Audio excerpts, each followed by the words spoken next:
मला एक कळत नाही, निरोप कोणाला दिला त्याची माहितीच आम्हाला नाही. निरोप दिला असता तर बिलकुल गेलो असतो आम्ही, कारण की महाराष्ट्राची परंपरा आहे. काल मी देवेंद्रजीचं ऐकत होतो की मी शरद पवार साहेबांना आणि उद्धव ठाकरे साहेबांना बोलवलं होतं.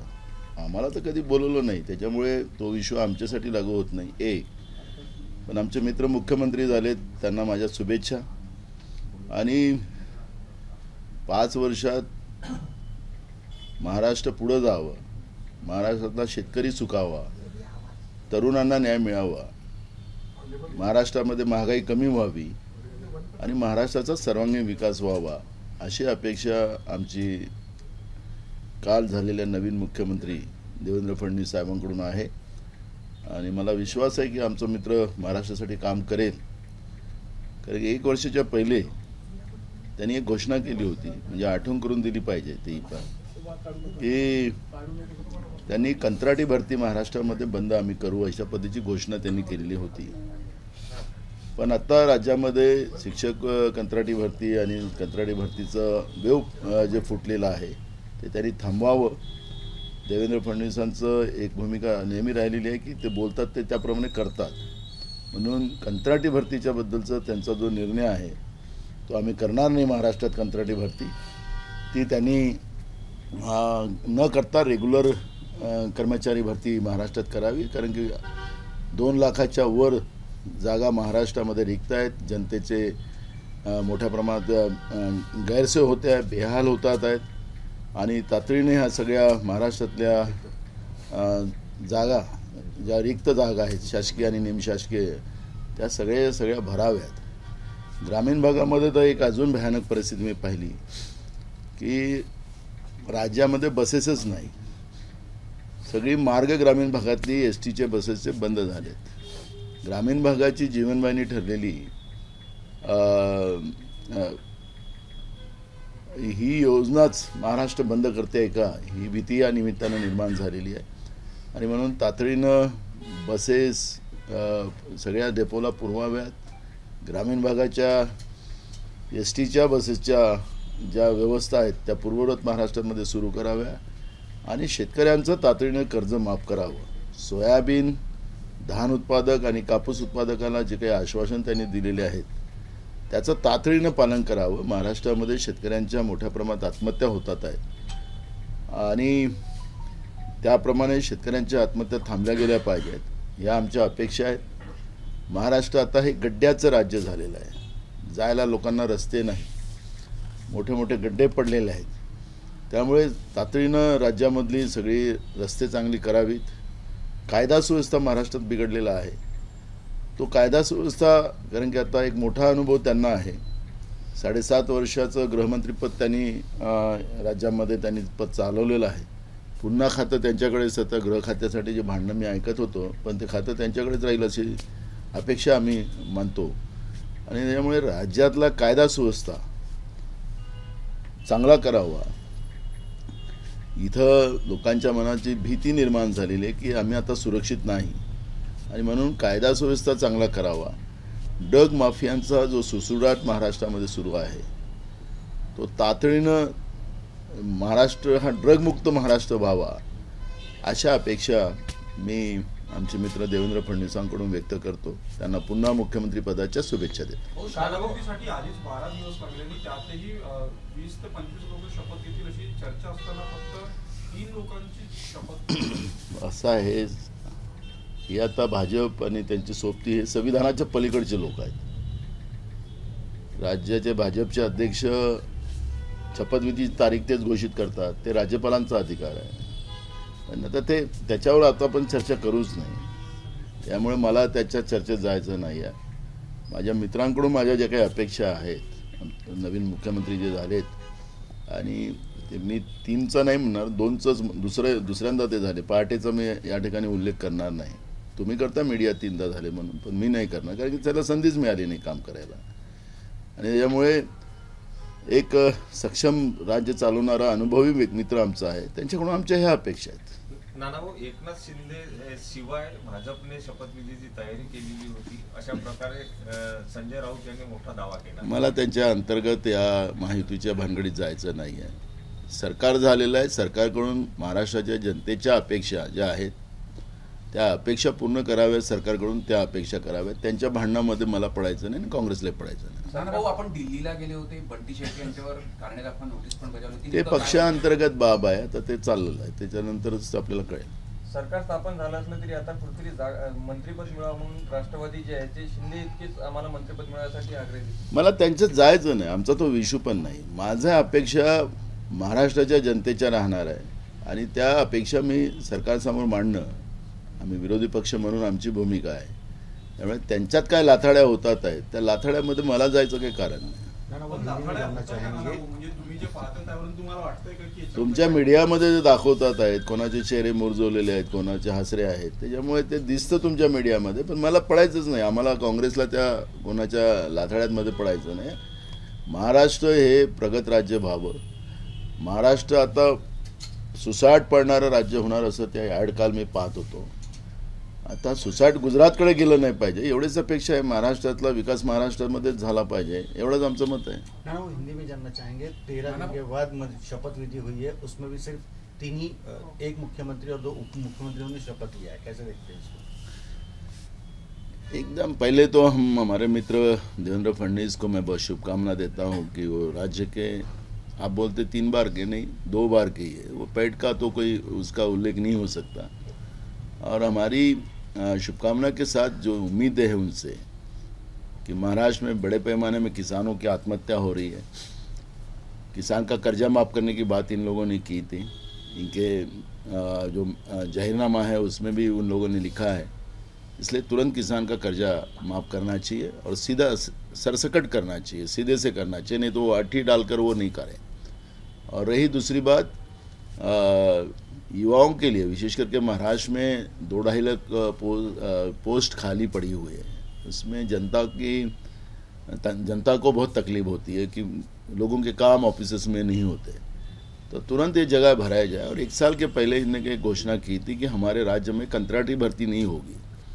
तो हमारे मित्र को याद दिला रहा हूँ, और वो बोलते वही करेंगे, वो कंत्राटी भर्ती नहीं करेंगे, वो रेगुलर भर्ती करेंगे और सब पोस्ट जल्दी से जल्दी महाराष्ट्र में भरी जाएंगी. कॉपी लीक वगैरह वाला प्रॉब्लम नहीं होना चाहिए. महाराष्ट्र में कानून व्यवस्था भी बहुत बिगड़ी हुई है, उनको बड़ा अनुभव है, इसलिए मैं उनसे उम्मीद रखता हूँ कि महाराष्ट्र की कानून व्यवस्था भी अच्छी होंगी. ड्रग माफियाओं का बड़े पैमाने में महाराष्ट्र में उनकी पैदाश हुई है, तो ये ड्रग माफिया ख़त्म होना चाहिए और महाराष्ट्र को ड्रग मुक्त महाराष्ट्र करना चाहिए, ये उम्मीद हम रखते हैं. दूसरी बात है कि हर गरीब को एक मकान देने की बात भी इन लोगों ने की थी. तो मुझे लगता है कि साल भर में सभी गरीब लोग जो है जिनको घर नहीं रहने को, उनको मकान दे देंगे ये लोग, समय पे पैसा देंगे. नहीं तो वो बेचारे वो कर्जे में डूब जाते लोग.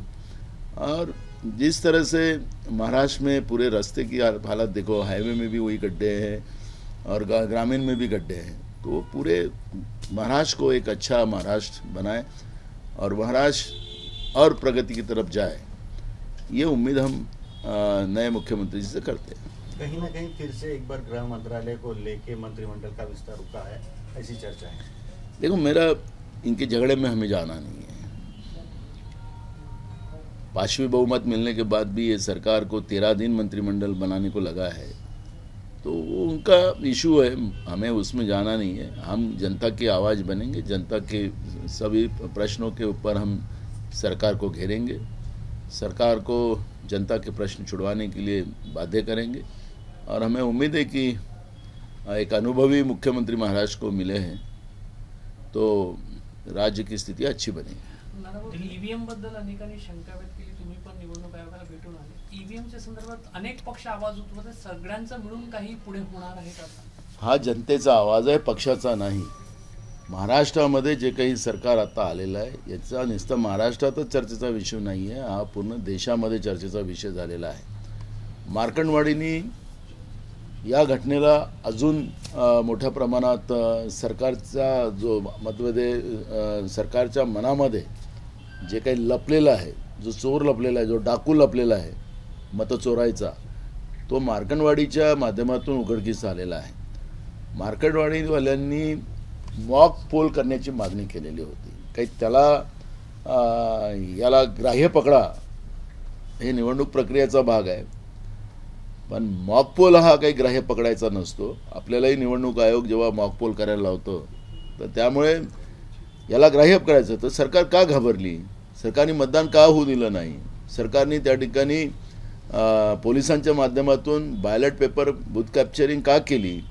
हे सगळे प्रश्न या माध्यमातून निर्माण होतात आहेत. आणि म्हणून लोकांचा मताचा अधिकारच चोरला जातो आहे, त्याच्यावर टाका टाकला जातो आहे, ही भावना महाराष्ट्राच्या जनतेचीच नव्हे तर देशाच्या जनतेची निर्माण झालेली आहे. आणि म्हणून मी परवा निवडणूक आयोगालाही आम्ही सांगितलं की मार्कंडवाडीची घटना हे आपल्या या व्यवस्थेच्या बद्दलच लोकांमध्ये संशय निर्माण झालेला आहे. आणि मार्कंडवाडीच्या घटनेला आपण साधारण न समजता या घटनेला लक्षात घेऊन निवडणूक आयोगाने याच्यामध्ये सुधारणा करण्याची गरज आहे.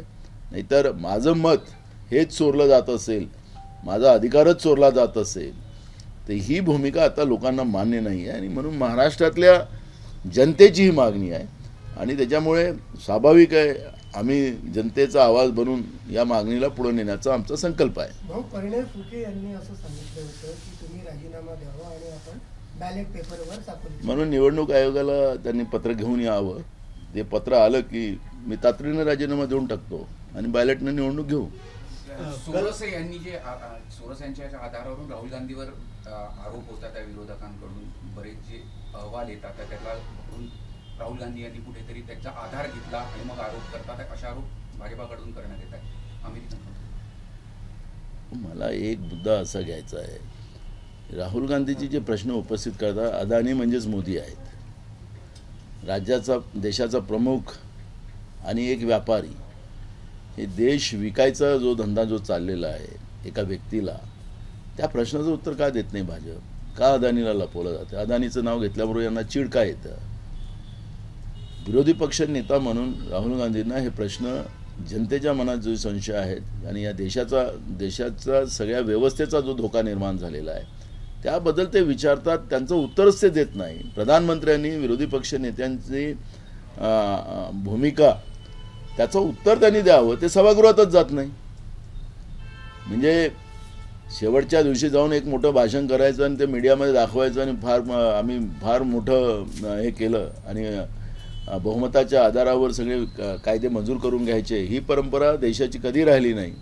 पण नरेंद्र मोदीचं सरकार आल्यापासून जेवढे कायदे या देशाच्या जनतेसाठी होतात ते सगळे आवाजी मतदानामध्ये केलं जातं, चर्चेच्या विना केलं जात नाही. काँग्रेसच्या सत्तेमध्ये सुद्धा बहुमत असताना सुद्धा विरोधकांचं ऐकून घेऊन कायद्यात काही सुधारणा करायची असेल, लोकहितासाठी कायदे होतात. पण इथं तर कोणाचं ऐकलंच जात नाही. तर देशामध्ये काय हिटलरशाही थोडी आली आहे, ठोकशाही थोडी आलेली आहे. देशातल्या जनतेच्या मुळे झालेल्या सरकारनी, मतदानाच्या रूपाने झालेल्या सरकारनी जनतेचा आवाजच ऐकायचा नाही आणि एका व्यक्तीचा आवाज ऐकायचा आणि त्याचं उत्तर द्यायचं नाही, हे कदापि देशामध्ये चालू शकत नाही. आणि म्हणून राहुल गांधींनी काही ज्या भूमिका मांडलेल्या आहेत त्याचं उत्तर प्रधानमंत्र्यांनी द्यावं. काही मंत्री म्हणतात तर रोड रोलर खाली दाबून टाकू कोणाला आम्ही. त्याच्यामुळे ही जी काही लोकसभेमध्ये वाक्या चालतात, भाषा चालतात, बुलडोजर, रोड रोलरनी दाबून टाकू, तर हे जे सगळी प्रथा आहे, कायद्याने आपल्याला खूप साऱ्या गोष्टी करता येतात. आता लोकांना रोड रोलरमध्येच दाबायचा त्याने प्रयत्न चालू केला असेल तर म्हणून ही जी काही महागाई, आपल्याला माहितीसाठी सांगतो, 2014 पर्यंत या देशावर 55 लाख कोटीचं कर्ज होतं, जे काँग्रेसनी सत्तेमध्ये असताना जेवढा चादर असेल तेवढं पाय पसरवण्याचं काम केलं. पण नरेंद्र मोदीच्या गेल्या 10 वर्षाच्या सरकारमध्ये 220 लाख कोटीचं कर्ज या देशावर झालं. कशाच्या आधारावर झालं? GST मधून तुम्ही आता सगळ्या लोकांकडून टॅक्स घेऊन राहिले. त्यावेळेस तर लिमिटेड लोकांकडून टॅक्स दिला जात होता. तरी काँग्रेसने एवढे वर्ष या देशाला बरोबर आर्थिक व्यवस्थेत सांभाळून ठेवलं.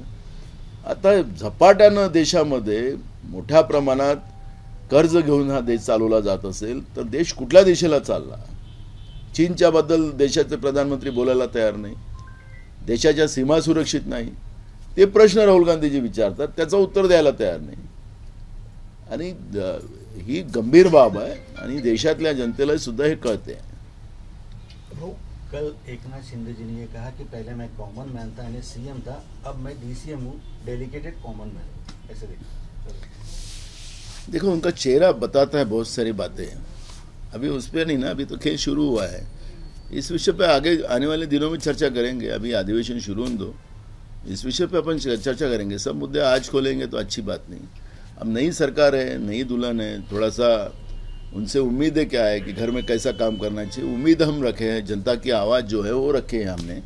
तो इसलिए मैं अभी बहुत सारी बातों का खुलासा आज करना अच्छी बात नहीं। अभी नागपूर में अधिवेशन होगा तो नागपूर में इस विषय की चर्चा करेंगे। काँग्रेसच्या गटनेता आणि प्रतोष निवडीचे अधिकार मल्लिकार्जुन खरगे आणि केंद्रीय काँग्रेस वर्किंग कमिटीकडे देण्यात आले, कशी ती प्रक्रिया होईल आणि म्हणजे साधारणपणे निवड जे आहे विधिमंडळाच्या पक्षाची आता अधिवेशनाच्या पहिले तुम्हाला कळेल ना, त्यामुळे आम्हाला काय आता ते अधिवेशन ज्या दिवशी सुरू होईल त्या दिवशी जे स्पीकर होतील त्या स्पीकरला आम्ही आमच्या पक्षाचं जे पत्र आहे ते देऊ। पण साधारणपणे गटनेता निवड आणि हे प्रतोष जे आहे ते म्हणजे वाद होईल म्हणून केंद्रीय नाही, ती परंपरा आहे। आता आपण पाहिलं ना तर या सरकारचा निर्णय कुठं झाला, हे तर स्वतंत्र पक्ष होते अजित पवार आणि एकनाथ शिंदे, पण निर्णय कुठं झाला। किसान दिल्ली में किसान अपनी मांगों को लेकर फिर से कुछ दिल्ली अभी तक उसकी मांग पूरी नहीं हो रही। मैं वही कहा कि देश की हालत अच्छी नहीं है, तो किसान को मारा जा रहा है, उनकी आवाज़ दबाई जा रही है। क्योंकि मैंने जब भी सवाल किया, महाराष्ट्र की मार्कंडवाड़ी की जो घटना हुई है, जो लोगों ने अपना वोट मेरा अधिकार है ये दिखाने की भूमिका की है, तो उसकी आवाज़ दबाने का काम सरकार के माध्यम से हुआ है। तो आज किसान का आवाज़ दबाया क्यों जा रहा है, क्योंकि उनके वोटों की ज़रूरत ही नहीं इनको, इनकी वोट तो मशीन से हम गायब कर देंगे, ये इशू है। और इसलिए सरकार डरती नहीं है, और सरकार कब डरेंगी तो लोगों के वोटों का जब सही उपयोग होगा, क्योंकि लोग तो उपयोग बराबर कर रहे हैं लेकिन मशीन से वो वोट गायब होते हैं, ये भावनाएं लोगों की है। और इसलिए सरकार का जो व्यवहार है वो उसी आधार पर है। हम लोगों का काम नहीं करेंगे, लोगों को कुछ लेंगे, उनका आवाज़ दबा देंगे, कैसे जीतना वो हमें मालूम है। और इसलिए सरकारें कर रही है, इसलिए देश में लोकशाही बची नहीं है, और इसलिए देश से ये बैलेट की आवाज़ निकल रही है कि हमें अब बैलेट चाहिए, ये देश की आवाज़, जैसी जनता की आवाज़। राज्यसभा सभापतींनी काँग्रेसवर गंभीर आरोप केलाय, खासदारांच्या खुर्चीखाली नोटांच्या बंडल सापडल्याचा आरोप केलेला। मला एक कळतं, मी त्या सगळ्या व्यवस्थेतून मी पाहिलेलं आहे। आता ते त्यांचं कस्टोडियन आहेत सभापती, आता असेल तर त्यांना कारवाई करायचा अधिकार आहे, त्यांना अगर नोटा मिळाल्या असतील तर। त्यामुळे एलिगेशन लावायचा नसतो, त्या कस्टोडियननी तातडीने कारवाई करायची असते। आता मी त्या उपराष्ट्रपती महोदयांना काही मी सांगू शकत नाही, ते का संविधानिक पदावर आहेत। तर मुद्दाम मी तुम्हाला सांगत आहे की आखरी चौकशी करून तिथं अशा पद्धतीचं काही झालं। आता आपल्या विधानसभेमध्ये विधान परिषदेमध्ये लातूर जिल्ह्यातले एक विधान परिषद सदस्य आहेत, त्या सदस्यांनी असं डोक्याला पट्टी बांधून ते सभागृहात गेले। आता ते कोण होते हे कोणालाच कळलं नाही शेवटपर्यंत। आणि विधानसभेच्या उपसभापती इकडे त्यांनी सांगितलं की कोणीतरी दुसराच कोणीतरी माणूस आमच्या सभागृहात घुसला आणि सभागृह बंद करावं लागलं। आता खरं तर उपसभापती महोदयांची जबाबदारी होती की मार्शल बोलवायची, आणि मार्शल बोलावून तातडीनं जो कोणी माणूस घुसला असेल, तो सदस्य नसेल तर त्याच्यावर तातडीनं कारवाई करतात। मार्शल सिस्टीम असते तिथं, ते काही स्वतः त्यांना जावं लागत नाहीये, त्याच्यासाठी आमचे अधिकारी असतात तिथं। पण विधान परिषदेच्या उपसभापतीनं सभागृहच बंद करून टाकलं आतंकवादी घुसला म्हणून। तर मुद्दा असा आहे की जे तुम्ही काही प्रश्न आणतात ना, असे जे काही येतात तुमच्या ह्याच्यात अपडेट, हे त्यांचे अधिकार आहेत, त्या पातळीवर अधिकार आहेत, ते त्यांनी कारवाई करायची असते। एबीपी माझा, उघडा डोळे बघा नीट।